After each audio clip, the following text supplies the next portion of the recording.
এই ইমানই পাওয়ার থাকতে হবে মুসলমানদের। আরে আমাদের নাই তো কিছুই নাই, আছে শুধু একটাই, ইমানের উপর অটল অবিচল থাকা।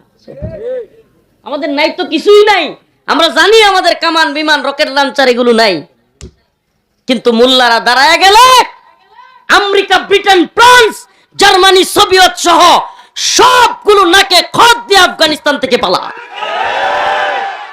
আমরা মুমিন, আমরা দাঁড়াতে জানি, আমরা কাউকে পরোয়া করি না আল্লাহকে ছাড়া। আল্লাহ, আমার মৃত্যু যেদিন আসে সেদিনই মরতে হবে, পৃথিবীর কোনো ক্ষমতাধর আমাকে মারার ক্ষমতা রাখে না, বিশ্বাস আমাদের আছে। এজন্য বলি ভাই, প্রিয় যুবকেরা, তোমরা একটু সজাগ থাকো। সুযোগ কয়দিন পাই জানি না, যেইভাবে আমাদেরকে মাহফিল থেকে বাধা দেওয়া হচ্ছে কল্পনারও বাহিরে। কতগুলো জেলায় যাইতে পারি না হিসাব নেই, কত থানায় যাইতে পারি না হিসাব নেই, কোন দিন সব জায়গায় যাওয়া বন্ধ হবে সেটাও জানি না, আমার আল্লাহ জানেন। কিন্তু সুযোগ যতটুকু পায় তোমাদেরকে সজাগ করে যাই মুসলমান, এটাই আমাদের জন্য সুবর্ণ সুযোগ। হতে পারে আজকের কথাও শেষ কথা, বাকি আল্লাহ জানে, কিন্তু তোমাদেরকে সজাগ করে যাই। এই খুঁটা মুটা আন্দোলন, এই সে, এগুলো ভুয়া, এগুলো বাস্তবে হলো এগুলো খাওয়ায়া দেওয়া আন্দোলন। আমি জানি আমার ভাইরা যুবকেরা রাগ করবে যে খুঁটা আন্দোলন খুব যথার্থ। আমি বলি ভাই, খুঁটা আন্দোলন দরকার। খুঁটা আন্দোলন কি দরকার? অবশ্যই দরকার। কেন যোগ্য ছেলেটা চাকরি পাবে না? কিন্তু এগুলো খাওয়ায়া দেওয়া আন্দোলন।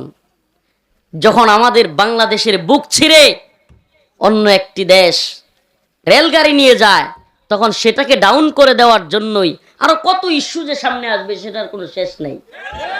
কেন? কারণ একটাই, কারণ ওই দেশের বিরুদ্ধে কোনো কথা আমাদের দেশে হতে দেওয়া যাবে না। এই আলোচনাকে ডাউন করার জন্য সবচেয়ে বড় আশ্চর্যের বিষয় হলো, আপনাদেরকে বলে যাই, বর্তমানে বাংলাদেশে ইন্ডিয়ার সবচেয়ে বেশি দালাল এবং চাটুকার চামচা যদি থাকে, এটা হলো মিডিয়া সেক্টর। এরা কখন কোন জিনিসটাকে খাওয়াইতে হবে, এই রাসেল বাইপার, এই খোটা আন্দোলন, এটা সেটা, আমার কথাকে কাট করে খোটা আন্দোলন বুয়া বলে চালাইয়া দিবা, এটা কিন্তু হতে পারে না। কিন্তু আমি যেটা বলতে চাচ্ছি, আমার কথা ভালোভাবে বুঝবার চেষ্টা করো। খোটা আন্দোলনের যৌক্তিকতা আছে। অবশ্যই যুবকেরা পড়াশোনা করবে, পড়াশোনা করে চাকরি নিবে, তার যোগ্যতা অনুযায়ী নিবে। কেন কোটা দিয়ে নিবে? সেটা অবশ্যই সমর্থনযোগ্য। কিন্তু প্রবলেমটা যেই জায়গায় আমার দেশের ভালোবাসা আমার মধ্যে থাকতে হবে আগে, সেটা ইমানের প্রতি ভালোবাসা থাকতে হবে, সেটা আগে।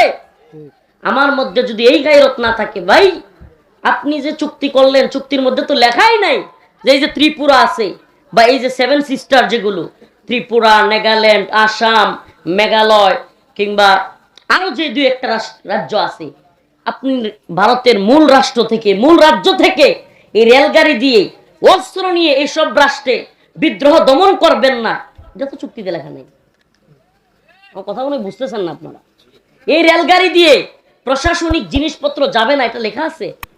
তাহলে যদি এই জিনিসপত্র বাংলাদেশ দিয়ে যায়, বাংলাদেশ একটা যুদ্ধক্ষেত্র হবে কিনা? বাংলাদেশের আশপাশে আপনারা 7 সিস্টার বুঝেন, চিকেন নেক বুঝেন, আমি আলোচনা লম্বা করলে বুঝবেন। চিকেন নেক বলা হয় সাপের মাথার মতো একটা জায়গা, যেটা বাংলাদেশ এবং ভারত সীমান্ত দিয়া একেবারে ছোট্ট ভারতের 7টা রাজ্যে গিয়ে ঢুকছে। 7টা রাজ্য, কয়টা? 7 সিস্টার বলা হয় এগুলো। এই 7 সিস্টারে যে রাজ্যগুলো ঢুকছে, এই কথাগুলো অনেকের মানে এই প্রোগ্রামগুলোতে খুব গা জ্বলে, খুব কষ্ট লাগে। এই হুজুর এইসব কথা এখানে বলে কেন? আল্লাহ রসুলের কথা বলবো, আল্লাহ রসুলের কথা বলতেছি। কোরআন খুলেন, লাতাজিদান্না আশাদ্দান্নাস আদাওয়াতাল লিল্লাযীনা আমানুল ইয়াহুদ ওয়াল্লাযীনা আশরাকু। আমার আল্লাহ সেই কোরআনে 1500 বছর আগে জানায়া দিয়েছেন, ও মুসলমান মনে রাখো, তোমাদের সবচাইতে কঠিন শত্রু হিসেবে তোমরা পাবা, একদল হলো ইহুদি, আরেক দল হলো মুশরিক, হিন্দুত্ববাদী মুশরিক। এটা কোরআনের কথা। তো আমি সেই মুশরিকদেরকে, হিন্দুত্ববাদীদেরকে আল্লাহ বলছেন এরা মুশরিকরা হলো মুসলমানদের, মুশরিকদের মধ্যে কট্টর যারা, এরা মুমিনদের, মুসলমানদের শত্রু। আমি কি তাদেরকে চিহ্নিত করে দিব না? হালাল হারামের মাসালায় আমার আলোচনা ছিল, ইয়া আইয়ুহাল্লাযীনা আমানু লা তাত্তাখিদুল ইয়াহুদা ওয়ান নাসারা আউলিয়া বা'দুহুম আউলিয়াউ বা'দ। আল্লাহর কোরআনে মুসলমানদের শত্রু কারা, মিত্র কারা, মুসলমানদের বন্ধু কারা, বন্ধু কাকে বানানো যাবে, কাকে বানানো যাবে না, আল্লাহ এটা সুস্পষ্ট করে দিচ্ছেন।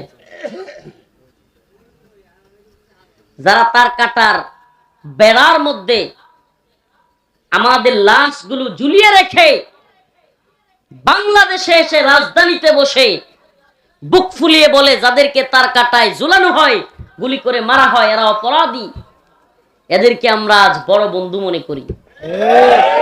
যারা আমাদেরকে তিস্তার পানি দেয় না, যারা ফারাক্কা বাঁধ ছেড়ে দিয়ে, বিভিন্ন বাঁধ ছেড়ে দিয়ে এ বাংলার মানুষদেরকে বাসায় নেয়, মানুষকে পশুর মতো মেরে ফেলে, এদেরকে আমরা বন্ধু মনে করি।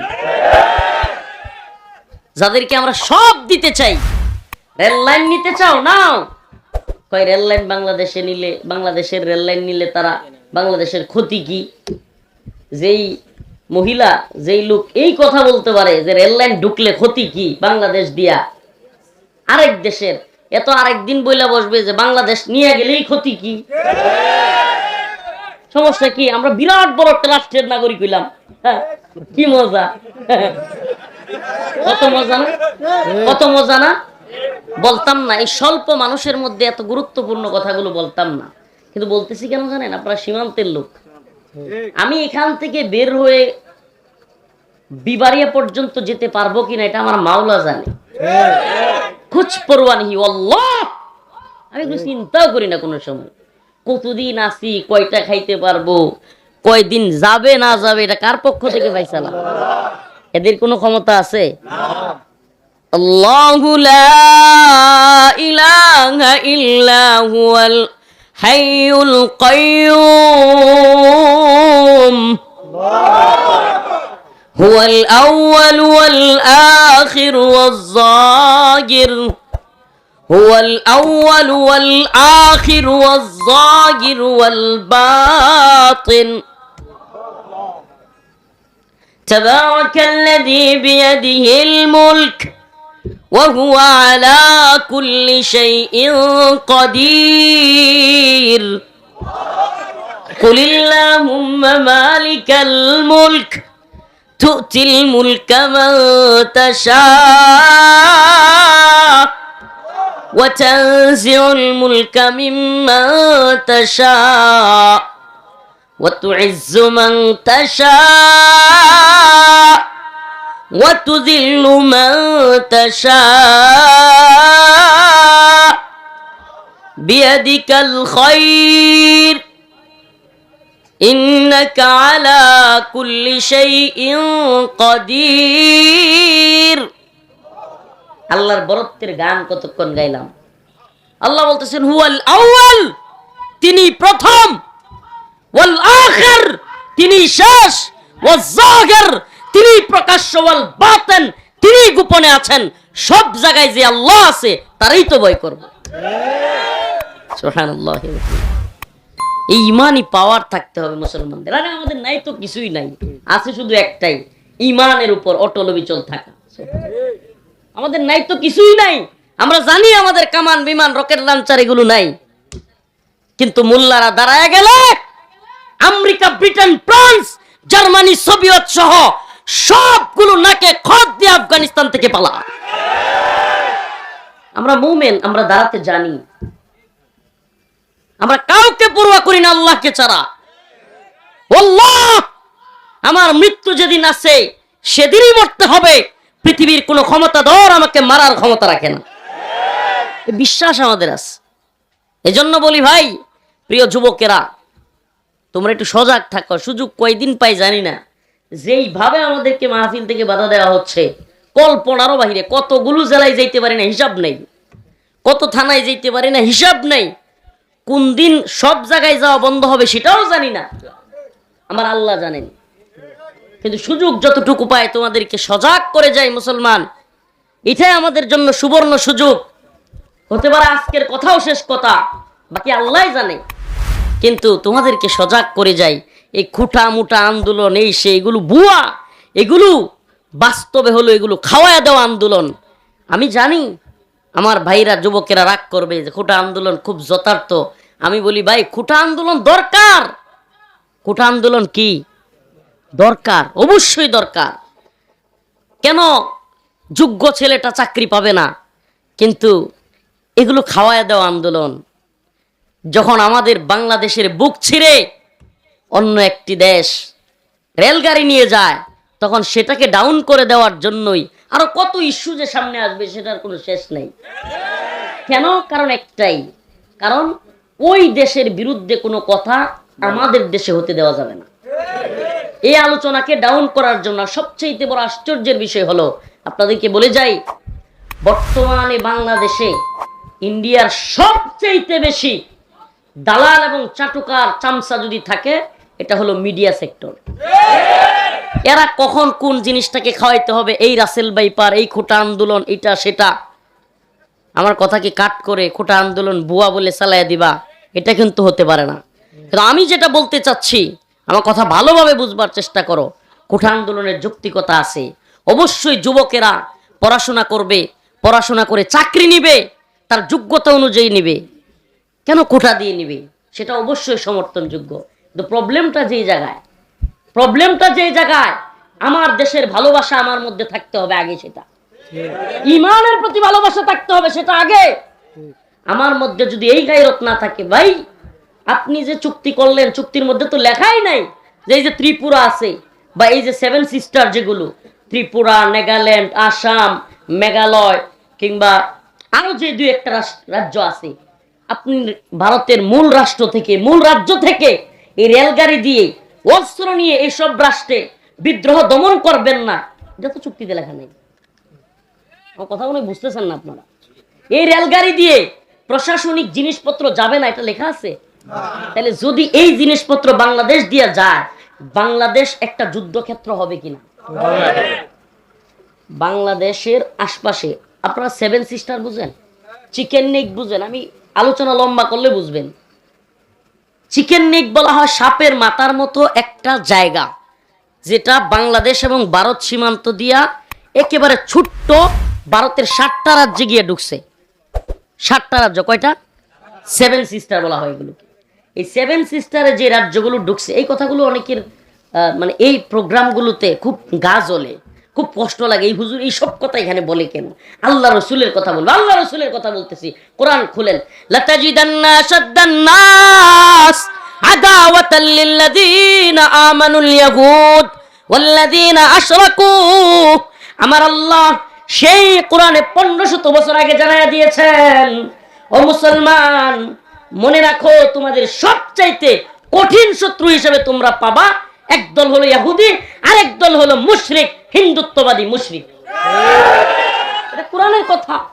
তো আমি সেই মুশরিকদেরকে, হিন্দুত্ববাদীদেরকে আল্লাহ বলছেন এরা মুশরিকরা হলো মুশরিকদের মধ্যে কট্টর যারা, এরা মুমিনদের, মুসলমানদের শত্রু। আমি কি তাদেরকে চিহ্নিত করে দিব না? আল্লাহ কোরআনে বলতেছেন, লাতাজিদান্না আশাদ্দান নাস, মানুষদের মধ্যে আশাদ্দা, কঠিন, আতাওয়াত, শত্রুতা, ওয়াল্লাযিনা আমানুল ইয়াহুদা ওয়াল্লাযিনা আশরাকু, মুশরিক এবং ইহুদিরা।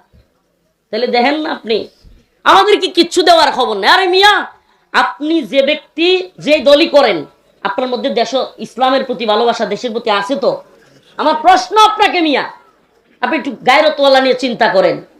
সিলেটে এই কয়েকদিন না বৃষ্টি হইল, যখন বৃষ্টি নাই, কোনো বৃষ্টি নাই, তখনও বন্যায় মানুষ বাইসে যায়। কোত্থেকে পানি আসে?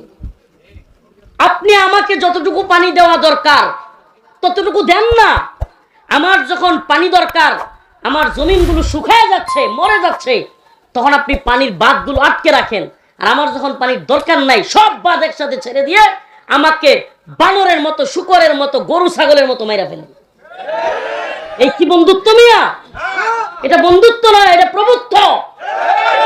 কবে বুঝবে বাঙালি জাতি, এই মুসলিমরা কবে বুঝবেন? আপনারা যে দল করেন, আমি রেলগাড়ি দিব, আমাকে তিস্তার পানি দাও।